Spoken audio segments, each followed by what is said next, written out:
આ તરફ સાણંદ અને અમદાવાદમાં માવઠાએ ધડબડાટી બોલાવી અને કરા સાથે વરસાદ ખાબક્યો। વાવાઝોડા જેવું વાતાવરણ, આકાશમાંથી કરાનો મારો।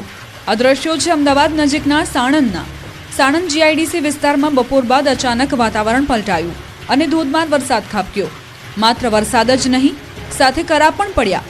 ભારે પવન સાથે અચાનક જ આકાશમાંથી વરસાદ અને કરા પડતા ગ્રામ્ય વિસ્તારના ખેડૂતો ચિંતામાં મુકાયા। વાવાઝોડું ત્રાટક્યું હોય એવા દ્રશ્યો સર્જાયા હતા। સાણંદમાં ભારે પવન અને કરા સાથે વરસાદ વરસ્યો। શહેરના અનેક વિસ્તારોમાં કરા સાથે વરસાદ પડ્યો છે।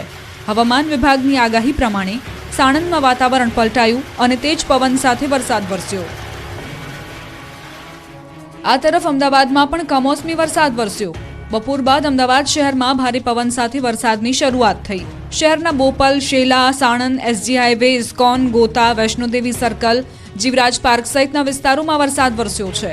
આ ઉપરાંત ઘાટલોડિયા, Sindhu Bhavan road, SG highway સહિતના વિસ્તારોમાં પણ માવઠું પડ્યું। પ્રહલાદનગર, સેટેલાઇટ, જોધપુર સહિતના વિસ્તારોમાં વરસાદ વરસતા વાતાવરણ ઠંડુ બન્યું। અરવલ્લી જિલ્લામાં કમોસમી વરસાદે કાળો કહેર વર્તાવ્યો। મોડાસા, શામળાજી, ધનસુરા, ભિલોડા પંથકમાં કમોસમી વરસાદ વરસ્યો। ગાજવીજ સાથે પડેલા વરસાદના કારણે રસ્તા પર પાણી ભરાયા હતા, તો ભિલોડાના ખેરાડી ગામમાં ભારે વરસાદના કારણે ખેતરોમાં પાણી ભરાઈ જતા ઘઉંનો પાક ધોવાઈ ગયો। ઘઉં, બટાકા, ચણા સહિતના પાકોમાં પણ નુકસાન થયું।